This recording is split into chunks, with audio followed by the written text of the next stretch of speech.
From the Weston A. Price Foundation, welcome to the Wise Traditions podcast for wise traditions in food, farming, and the healing arts. We are your source for scientific knowledge and traditional wisdom to help you achieve optimal health. And now here is our host and producer, Hilda Labrada Gore. Hey, Hilda here. In our modern lives, we are offered choices that make our lives easier and more convenient, from DoorDash to Amazon Prime. Why would we ever make meals from scratch, make home improvements, grow food, or raise animals when there are others that can do all of this for us? Sustaining ourselves by ourselves requires a good deal of energy and effort, and is pretty inconvenient, to say the least. So why, oh why, would anyone choose to live that way? Living a sort of more old-fashioned way in a modern world. This is episode 422, and our guest today is Jill Winger. Jill is a homesteader, author, and the host of the Old Fashioned on Purpose podcast. She reminds us today of the advantages and benefits of choosing this, cooking from scratch, DIY projects, and more, over that, fast food, outsourcing to experts, etc. She enumerates the benefits that include slowing down, a more intimate connection with our food, improved health, and mindfulness. And she discusses the joy that comes from doing things with our hands, beyond tapping on a screen. In the end, she discusses what it looks like to choose this and that, to make conscious choices about what conveniences to keep and which old ways to reincorporate into our lives. Before we dive into the conversation, have you checked out our mini podcast episodes yet? These are just 5 to 10 minutes long, kind of an extended conversation with some of our guests. And they're free for all Weston A. Price Foundation members. If you like a guest and a particular interview, go to the members-only space on the website and see if we've got a minisode with them. On today's minisode with Jill, for example, she talks about balance and how she thinks it's a false paradigm for living a healthy life. You'll hear what she aims for instead. Now, if you're not a member, join today. Use the code POD10 for only $30 for the year and begin accessing these mini shows along with other exclusive content in the members-only space on the website. Go to westonaprice.org right now, use the code POD10, and that's it. For $30 you're in, and you'll get access to these minisodes, which are our way of saying thank you for your support. And a shout out to the Nutrition Therapy Institute in Denver, Colorado. The Nutrition Therapy Institute, or NTI, is a school where students learn to nourish themselves first, while gaining the knowledge and skills to help guide others on their journey to optimal wellness. NTI's Nutrition Therapist Master Certification Program is a group of 13 courses with a comprehensive, science-based curriculum that doesn't pander to conventional mainstream dogmas. Nutrient-dense animal foods, liver, and fermented foods appear often on the recommended food lists. NTI offers in-person classes on-site just outside of Denver, Colorado, or you can take the entire program online. There are group options, or you can follow the coursework at your own pace. You choose the learning format that works best for you. NTI's flexible scheduling allows you to complete the program in 1 to 3 years, and the owner-director of NTI is a longtime former WAPF chapter leader, and they want to help those in the Weston A. Price community achieve their goal of getting reliable, nonconformist nutrition training. So you as a listener of the podcast get half off of your first nutrition program course. That's a $475 value. Go to ntischool.com/wisetraditions to take advantage of this exclusive offer and learn more about the school. That's ntischool.com/wisetraditions. This is Hilda Labrada Gore, and you're listening to Wise Traditions. Welcome to Wise Traditions, Jill. Thank you so much for having me, Hilda. I am so excited to chat. Me too. I wanted to start off by asking you about that moment when you found your grandmother's recipe box and you were so excited. What did you discover in those moments? Yes. So I was a young home cook at that point, and I had started broaching into from scratch meals and homemade biscuits and all of these things I hadn't tried before. And I had these memories of my grandmother. She died when I was 9, but prior to that, like, she made the most amazing meals, like her angel food cake and her roast dinners and her mashed potatoes, and I still can taste them. And so I never thought about how she made them, but as this new young home cook, I was so excited I would kind of finally discover her secrets and get all of her from scratch wisdom.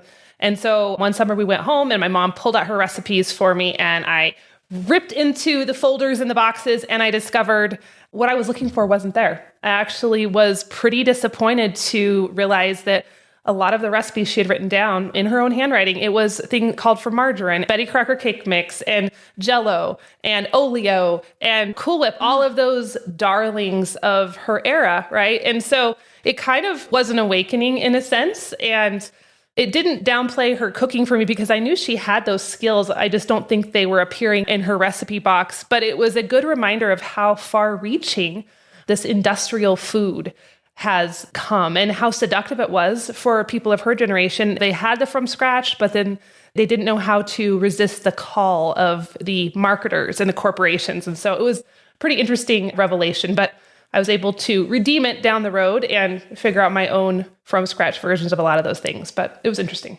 Yeah. And so she was cooking from scratch, kind of, right? Like she had these, Kind of. as Dr. Price calls it, the displacing foods of modern commerce that she was starting to fold into maybe her grandmother's or her mother's recipes. Yes. And that's what I think. She had an amazing foundation because she had been cooking since she was a little girl, probably Great Depression era or before. And so she had the foundation, but she was so enamored by those pieces that did displace those more wholesome ingredients. The margarine was displacing the butter. And I know she could make a cake from scratch, but she was enamored with Betty Crocker. And so you could totally see those swaps starting to happen. And do you feel like nowadays those swaps, how can I put this? We're even further away from those original roots of cooking with simple single source ingredients?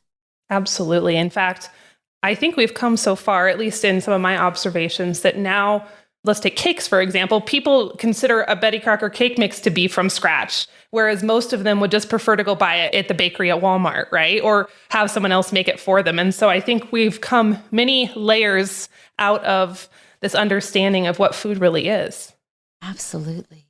So during our conversation today, I want to contrast this versus that. So why is this cooking with more natural, whole food, real, single ingredient foods and cooking from scratch? Why is that different than, say, cooking from a box or using some of the more convenient foods off the grocery store shelf? So many pieces to that. It's such a good question. I think the primary motivation for me, at least, to choose the harder route, let's face it, it takes more effort. I wouldn't say it's harder, but it takes more thought to cook from scratch. The primary motivation for me, and I'm guessing many of your audience members, is just the health benefits and the nutrition benefits, right? Because in order to get the convenience foods, we have to add a lot of stuff to them because food wasn't meant to sit on a shelf for months or years, and it wasn't meant to be packaged the way we package it. So we have to do a lot of things to it, kind of turn it into this Frankenstein situation to make that work. And in the process, we take out a lot of the good stuff and we put in a lot of junk. So I think that's the biggest motivation. That's why I initially got into this. Just the health benefits for myself and my family. But what I've discovered in the process of cooking from scratch more and more over the last decade or so is there's a lot of other benefits. And I think for me, a big piece of that is mental health in addition to physical health. And just this idea of cooking giving us an opportunity to slow down and to be more mindful and to kind of bring ourselves back into our bodies because we live in so much chaos and busyness as modern people. Especially as moms, we're running our kids all over and we have all these obligations. And even if you're not working outside the home, even if you're a stay-at-home mom, you have all these things pulling on you. And we have that choice where cooking can just be one more thing I have to do. Oh my gosh, it's drudgery. Or we can kind of reframe that and use it as a chance to recenter ourselves and to use our hands and to connect to the natural world and to create something useful and amazing for ourselves and our families. And so I think that's one of the side effects of cooking with these single ingredients, with basic ingredients that people often overlook. So one of the this versus that's is drudgery versus joy and creativity, really. Absolutely, yeah. So let's say I want to lean into that, but I am so busy and I just don't know where to start, Jill. Like, how could I start to reframe not only my perspective, but actually carve out the time to invest in making food from scratch? Good question. And I think that's a really big issue for so many of us. even myself, there's seasons where I'm like, man, I don't have as much time in the calendar as I do other times of year. I think the biggest thing to remember is that it doesn't have to be a giant production. And we have this perception, and honestly, we've been sold a perception by the very brilliant marketers that cooking from scratch is complicated and it's extremely time consuming. And it's always the equivalent of like a Thanksgiving Day meal prep, right? Where it takes 4 days to get one meal on the table. And that really couldn't be further from the truth. And when we shed all of those stories that we've been told, cooking from scratch can be extremely simple. It can be as easy as just figuring out what your protein is. You can put that in a crock pot or an Instant Pot. We have those magical tools as modern people that our great grandmas didn't have. It's roasting a chicken. It's throwing a beef roast in a crock pot. It's making a simple meatloaf. There's so many ways we can just let the appliances do the work for us or let the oven do the work for us. And then for me, I find my protein and then I add a vegetable or maybe a potato or something simple to the side for a little bit of carbohydrates or whatever you want to call it. And for us, that's the extent of most of my meals. It's not a huge ordeal. It doesn't take multiple days for one dinner. It can be as simple as you'd like it to be. I love that. A good friend of mine always says simplicity is gourmet, and that really takes a lot of pressure off. Yes, it does. One of my favorite two cookbooks, it's Alice Waters' The Art of Simple Food, and then Samin Nosrat is Salt, Fat, Acid, Heat. And those women are incredible chefs, like professional chefs. And what I love about those books is they are as simple as it comes. They're using everyday ingredients that are whole and single form that come from the earth. And they just teach you these little things to help you put them together. And it's delicious and the flavors shine through and it's not an ordeal whatsoever. Well, that's encouraging. The next level, I think, is growing our own food, not just buying it, but growing it. That feels like this versus that. Just buying it at the farmer's market or even from a farmer seems so much simpler than growing it. Talk to us about that contrast. Yeah, and I think you're right. It is simpler for sure.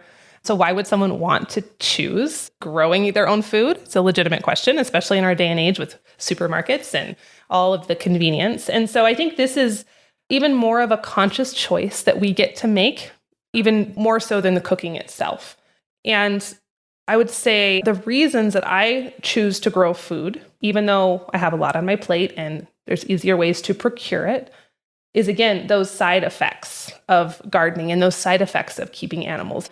Number one, I get to know exactly what's in it, and I don't have to worry about chemicals or pesticides or herbicides or those things creeping in, because sometimes even the best labeling practices don't cover all of those things. I know where it's coming from. I know it didn't have to be trucked. Some of our foods and our produce especially, it travels up to 1,500 miles to get to us. So I know I don't have to worry about that and the impact on our environment from all of that moving around. But more than that, growing food for me, whether I'm growing my own meat or dairy or vegetables, is a connection. And it's a connection to the earth and to the cycles of nature. And again, that kind of grounds me and brings me back to what matters in this world where it's so easy to get off kilter and to kind of get out of balance with the technology and the fast paced. And so for me, it's a sort of meditation. And it doesn't mean it's always easy. And it doesn't mean there's not days where I'm out there sweating or freezing, or I'm kind of like, oh man, this could be easier if I just go to the grocery store. Absolutely, those times exist. But making those harder choices sometimes, they pay off in ways that really matter for us and our families. What was the first thing that you grew? I'm trying to remember. They kind of happened in tandem. I think I started my garden first, and then the chickens came very soon after. And I impulse bought my first flock of chickens. It was like a Friday night, found them on Craigslist and drove to get them in my car, put them in the back seat. And there I was. So, but yeah, I think vegetables came a little bit before the chickens, but it was all a big learning curve, that whole time frame. Tell us about some of the mistakes or the early challenges you faced. Yes, I have messed up all the things. I think most notably, I struggle the most in the garden.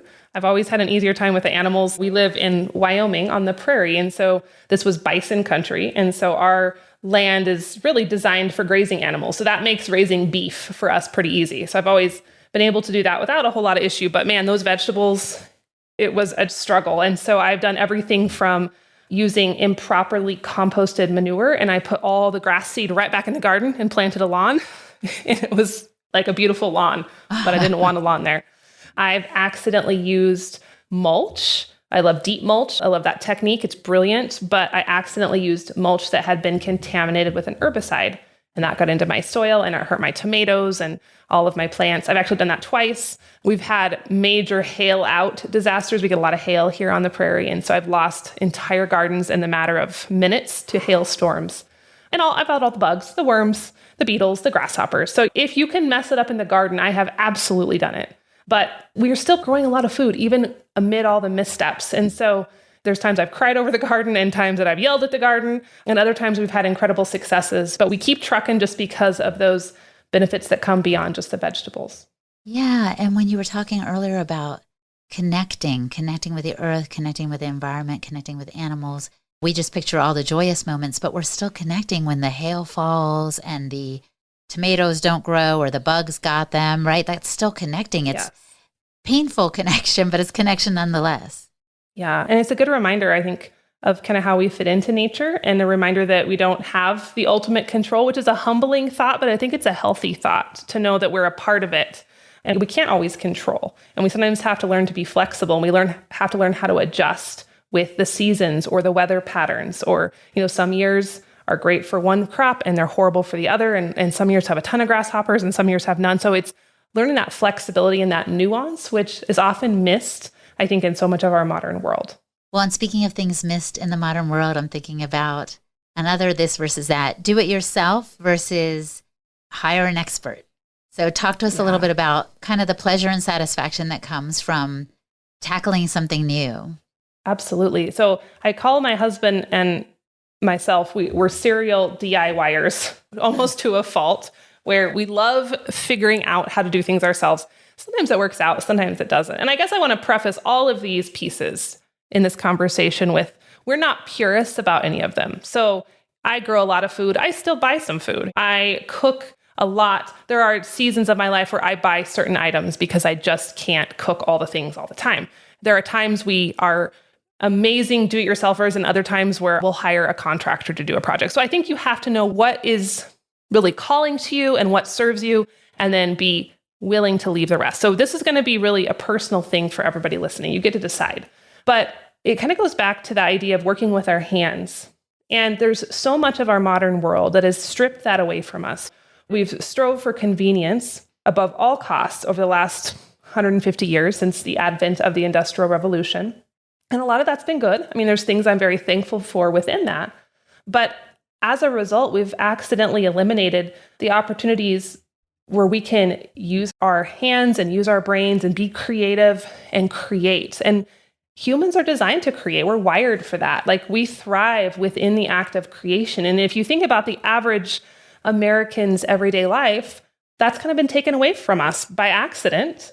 And now everything is pushing a button or tapping a screen or letting someone else take care of it for us. And so I think we can choose to reclaim those pieces, bring them back into our life. And that's going to look different for all of us. For me, that looks like baking bread without a bread machine, and planting my garden, and making things and building things around the house. And for someone else, that could be working on cars or making pottery or painting with watercolor. So there's lots of different ways to do that. But I think building that back into our routine, whether that's a daily routine or a weekly routine or a monthly routine, it goes a long way to helping us, just come back to center and stay happier and keeping us human. Coming up, Jill describes why she and her spouse are big into DIY and how working with our hands is good for the brain. You're listening to the Wise Traditions podcast from the Weston A. Price Foundation. We pause now to recognize our sponsors. Upgraded Formulas. Upgraded Formulas now offers Upgraded Tea, a supplement that supports free and total testosterone, enhances nitric oxide and blood flow, and increases cellular energy production. Some of the top benefits for Upgraded Tea are that it promotes lean muscle mass, supports sexual health and healthy erectile function, balances cortisol levels, enhances mitochondrial function, and increases the efficiency of CoQ10. I should also note that Upgraded Tea is a product that women can take as well. This is because this product is a collection of herbs that have all been clinically studied and shown to produce award-winning results for men and women. And most women over the age of 30 have low testosterone, it turns out.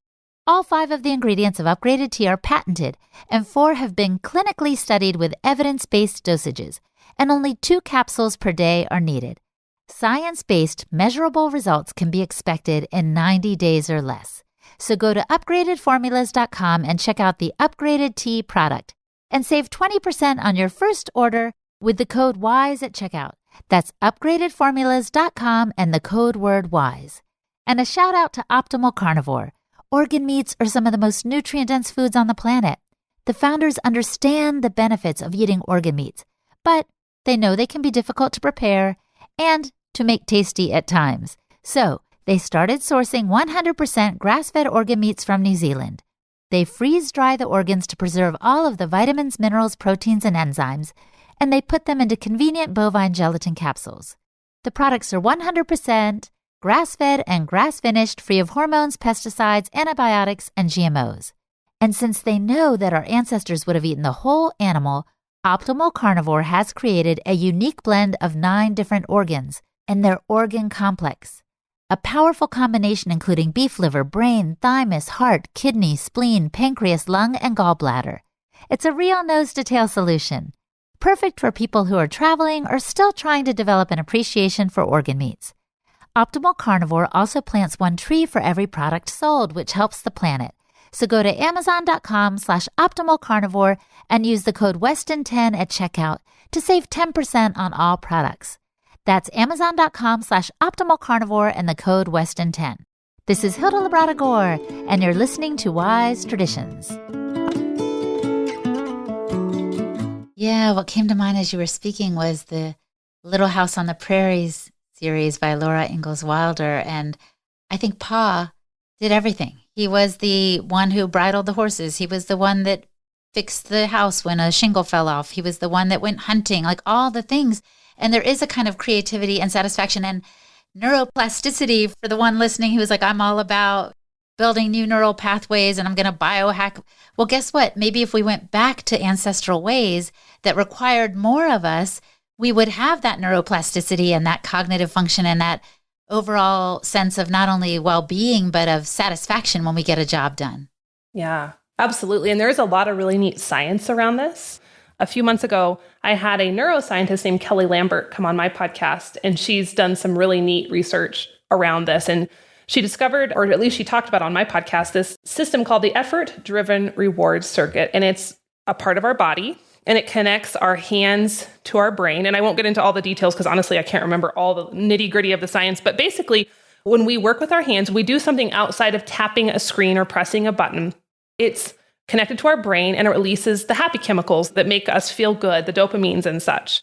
And so she was adamant that, we've, as modern humans, the science shows us we have to keep creating and building and doing things with our hands, even if it's moving all the furniture and vacuuming the carpet or cutting up the lettuce for the salad. She's like, we have to keep that involved in our everyday lives. Otherwise, it kind of messes up our brains. And so that was really enlightening for me because I had felt that, but to hear it backed up by the data was pretty cool. Wow. It reminds me of language learning too. They always say use it or lose it. If we don't use it, we're going to lose that ability. And then maybe this is one reason we have Chat GPT now and other AI, because we want to outsource even the creative parts of our brain. Right. And, as a creative, as someone who creates, I understand the tension. I'm sure you understand this too. When we create, there is that tension there. And there's been many a time in a project where you have that, oh my gosh, I don't know if I'm going to get it. I don't know if the idea will come. I don't know if the title will come. I don't know if I can get this paragraph right. And that's uncomfortable. But then on the flip side, when you get the title and you figure out the paragraph and it all starts flowing, to me, I think that's one of the best feelings in the entire world where you're like, I got it. The picture is just what I wanted, or the title's just what I wanted. And if we always outsource that and we remove that tension and that discomfort, we never get to experience that joy and satisfaction from overcoming and figuring it out. So it's such a double-edged sword. And I wonder, as we see things like Chat GPT growing and becoming more a part of our culture, like what side effects will that have in the long run? Now let's dive a little deeper with the DIY thing, because you said you and your husband are serial DIYers. Tell us about a project that went great, and then tell us about a project that not so much. So I would say a fun project that we recently did is we've done a lot of homestead projects. a ton over the last decade, but we've shifted recently into really trying to help grow and infuse life into a little community that's near us. And so in 2021, we bought an old rundown soda fountain. It was one of the only operating restaurants in that town. It's 175 people, so it's tiny.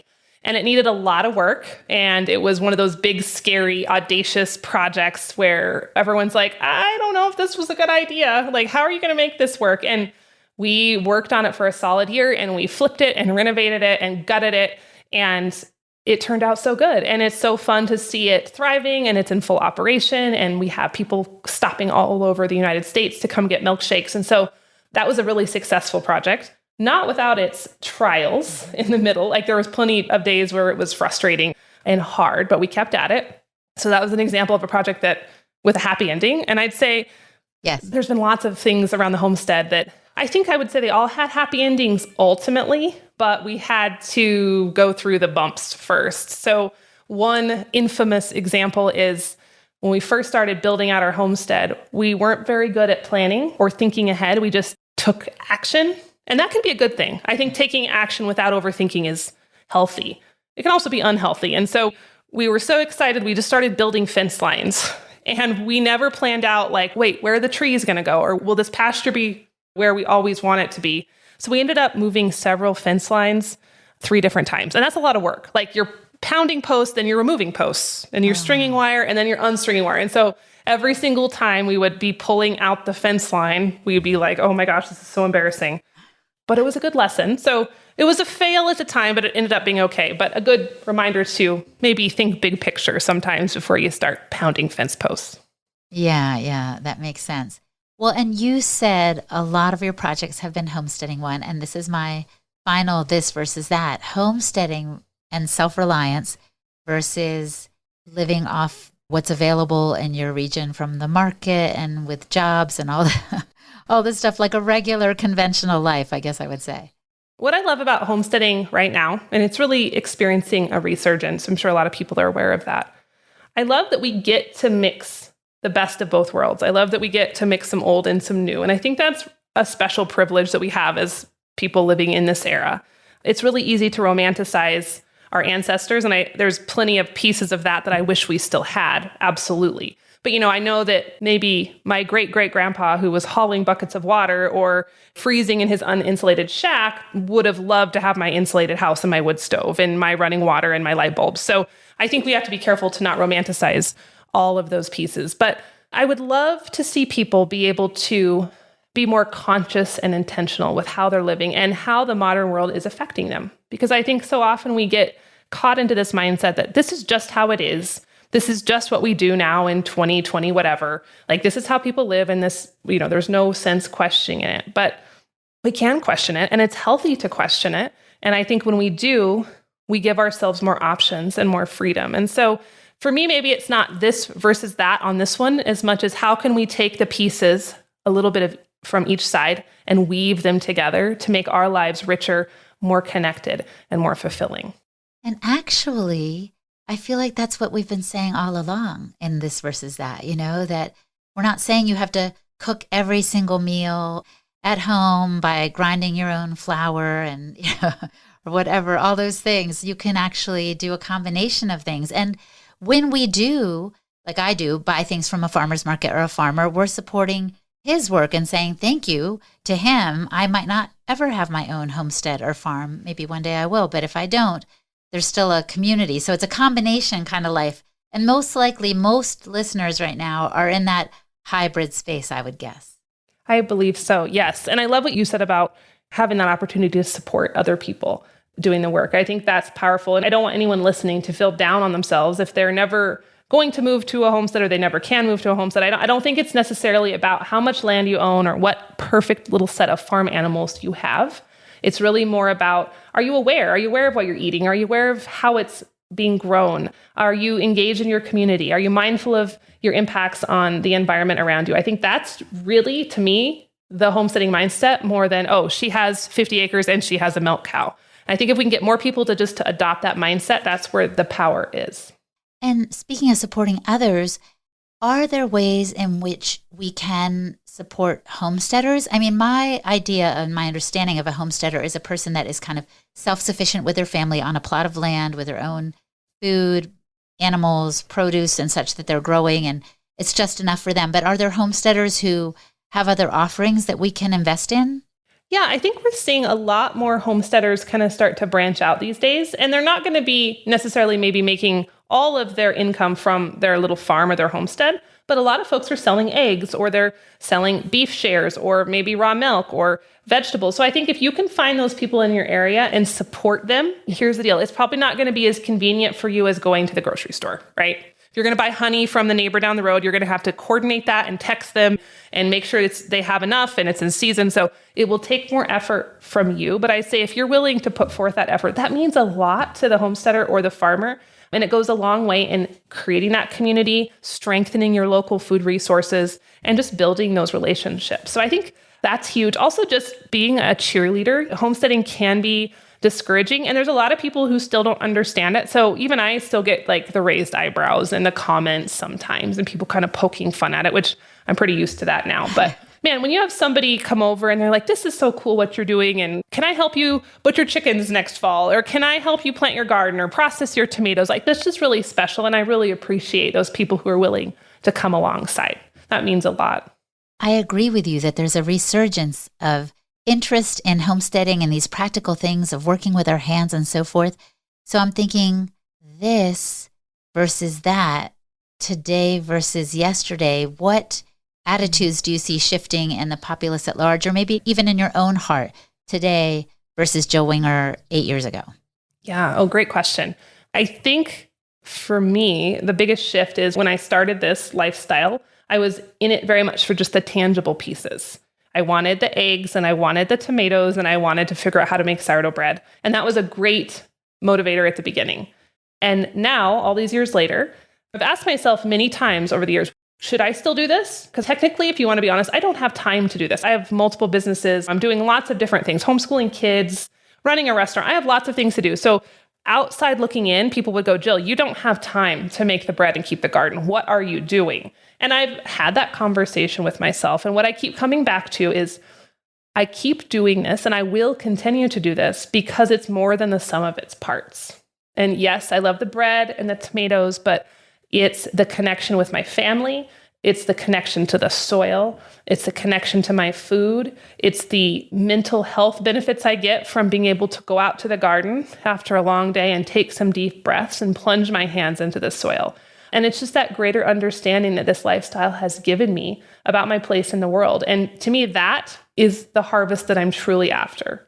I like all the other pieces, but that's the most important part. And that's been a big shift for me. And I love that. And I love seeing other homesteaders as they kind of sink into this lifestyle and mature into it, also having that same revelation. And that's pretty powerful stuff. Yeah, I would say so. So if there's a person right now listening who's like, I am so happy to have heard this podcast and so many others, and I'm ready to dive in, do you have any recommendations for how to get going with this kind of intangible, tangible way of living? Yeah. So I think my favorite place to encourage people to start is the food, which this podcast is such a great place to get food information because we're eating 3 times a day at least. And those food buying choices, maybe you're not growing food, maybe you are buying food, but just what you buy and how you buy it has a big impact on your communities and on your health. And so just educating yourself, and you're not going to be perfect overnight. I don't expect you to go through your cabinets and it's going to be like Ma Ingalls cupboard in 24 hours. Absolutely not. This is a process, and don't feel overwhelmed, but educating yourself, what's in that thing that I'm eating? And why would this be better? Or what happens when this ingredient's factory farmed versus grown organically or regeneratively? Like, just start to learn. And I think you'll start to see that path in front of you become more and more clear. Oh, I love that so much because, the Weston A. Price Foundation's mission is education, research, and activism, and education is number one. Yes. So thank you for all the things that you've shared that are really inspiring and honest. And I want to ask you now the question I like to pose at the end of the show. If the listener could just do one thing to improve their health, because a lot of folks are listening who just want to feel better, more energetic, maybe have more clarity cognitively and so forth. If there's one thing they could do to improve their health, what would you recommend that they do, Jill? So many options. I would say We talked about food. So, I mean, food's a big one, but there's a lot of pieces to food. But let's say we wanted just to get as simple as possible. I would say make sure you're spending time outside every single day. Even when it's a little cold, even when it's a little hot, doesn't have to be hours. Go for a walk, sit on the porch, let the natural light bathe you, whether that's morning light or that evening light. Just start to become more engaged in your natural world. And you might be surprised at the domino effect that happens when you start doing that.